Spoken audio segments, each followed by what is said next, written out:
Now this next little tip is gonna help you guys free up some space, and that is auto deleting all of your messages. Instead of going one by one, you can go ahead and do a bunch at one time.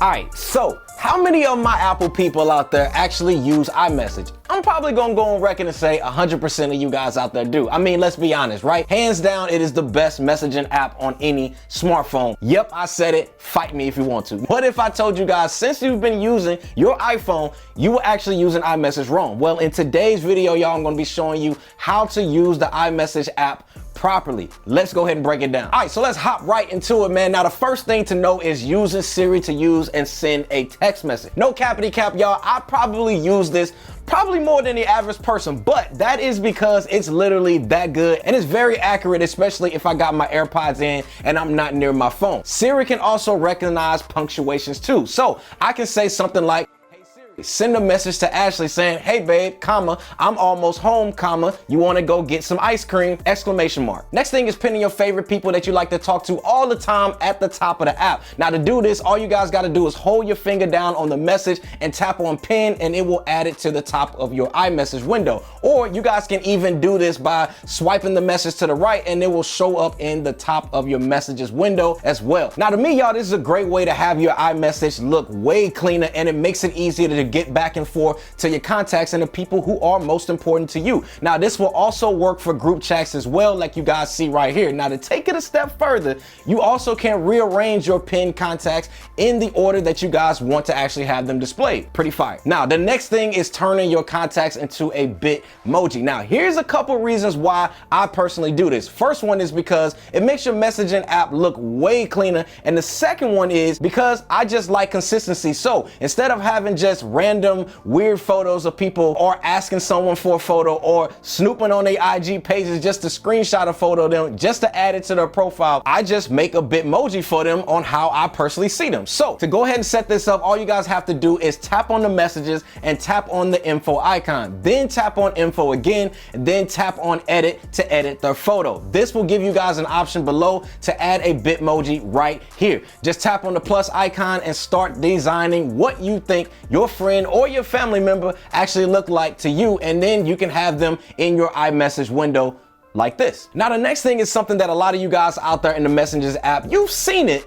I'm 100% sure you guys have seen it, and that is Bitmoji stickers, but you didn't necessarily know how to use it. Well, I'm gonna show you guys what this little icon right here can do. So what it does is allow you guys to send an expressive sticker and attach it to a message. So all you guys have to do is tap on the Bitmoji sticker icon, tap and hold on the one that you guys personally like, and drag that expression onto the top of the post that you want to be able to express on. You guys can also make the sticker bigger by pinching and zooming with your fingers. Another way that you guys can express emotion with this sticker is just by tapping on it from the tray and sending it as a separate message. Now the next thing, let me show you guys what holding the send button down will do, and that is sending with effects. So after you guys type in your message, press and hold on the send button and you will see a brand new menu pop up that's going to allow you guys to be able to send that message with the bubble effect, or you guys can choose a screen effect. So you can go through each one of these and see what it actually does. Or if you guys tap on the screen effect, you guys can just swipe right through these and you can see which effects that you personally would like to send. Once you guys have that one that you like, go ahead and press send,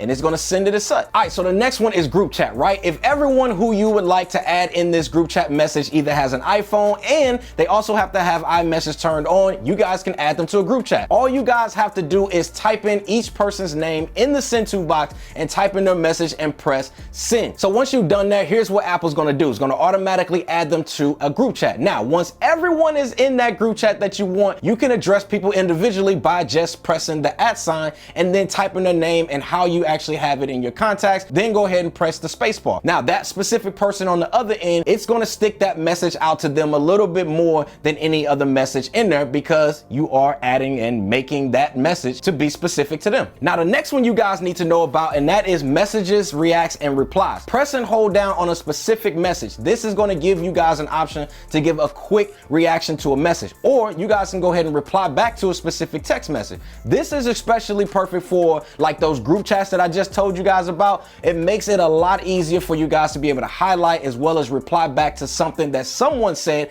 in that message if the conversation is actually moving, you know, a little too quick in there. But this will only work if the other person has an iPhone. All right, so the next thing is audio messages. Now, this will only work if both of you guys have iMessages in your settings turned on. So in order for you guys to send an audio message, all you have to do is just tap and hold on the wave audio icon seen here and just start talking. Then once you guys are done, just lift your fingers off the wave icon and it will give you now the option to go ahead and play that audio message back before sending it, just to make sure in case you want to be able to cancel it, you guys can do that and then re-record it if you need to. If you don't need to do that, go ahead and just tap on the up arrow bubble here and the audio message will be sent to the other person. Now, the next thing here, say that you guys are out and about on the town with some friends or whatever, and just say you got some extra friends that's going to try to meet up with you. Now you guys can send them an exact location in iMessage. Just go to the top and tap on the other person's contact at the top of the screen. Now you have the send my current location option, which is going to let you guys know where you are in the exact moment in real time. Or you can choose the second option, which will share your location with the other person for a short period of time while you guys are moving. So, and generally, I personally use this option if I'm going to pick up a friend or meet a friend someplace. So instead of me saying to them, I'm calling them on the phone, I'm like, yo, I'm gonna be there, I'm 10 minutes away. Instead of doing that, I can just send them exactly where I'm at and it will track my distance from me to them. And it's also gonna give them exact ETA. Pretty dope. Now, this next little tip is going to help you guys free up some space on your phone, and that is auto deleting all of your messages to free up space. Instead of going one by one like you would go through the text messages app, you can go ahead and do a bunch at one time. So all you have to do is go into your settings, scroll down to messages, scroll down to keep messages, and this will give you the option of 30 days, 1 year, or forever. Now, 30 days, in my opinion, guys, is a bit aggressive, but 1 year is a good place to be if you want to remove messages that have been in your messages app for over 1 year. It will automatically go ahead and wipe everything out and you're good to go, giving you guys some space back. Now that you guys are iMessage pros, share this video right here with a friend so that way you guys can put them up on game on how to use iMessage just like you can. If you guys found this video helpful, then go ahead and give this video a like, as well as go ahead and click on that subscribe button. Also, make sure you guys click on this video right here on the screen where I show you guys some of the top tips and tricks, different things that you didn't know that you can do within the Apple Notes app. Otherwise, thanks again for watching. See y'all in the next one. Squad.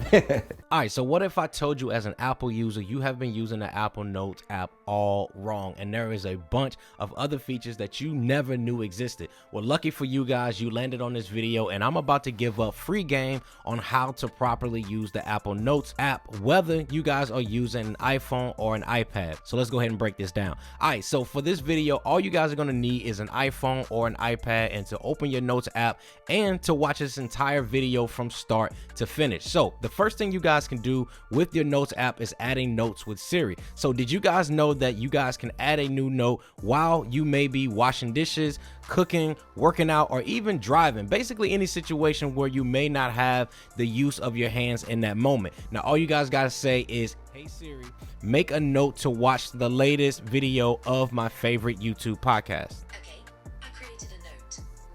Watch the latest video of my favorite YouTube podcast. And just like that, you're good to go. All right, so number 2 is locking your notes that may be private or contain sensitive information like passwords and different things like that. So in order for you guys to do this, the first thing you guys want to do is go into your settings app and tap on notes, then password, and toggle on use Face ID. This will take you guys to a screen to enter in your password. Once you put in your password, go back to your Notes app and tap on the 3-dot circle icon in the top right corner and tap on lock. Now it will use Face ID to set a password and lock to that specific note. Then all you guys have to do is tap on the new lock icon in the top right corner, or you can just lock your phone like you normally would and it will automatically password protect that specific note. And if you want to open that note, go into that note and click on view note, use Face ID, and boom, you guys are in there like swimwear. All right, so number 3 is going to focus on creating subfolders. Now, in order for you guys to be able to do this, all you have to do is click on the new folder icon in the bottom left corner. Name that folder whatever you guys like. Then just tap and hold and drag it to the top of another folder and then just let it go.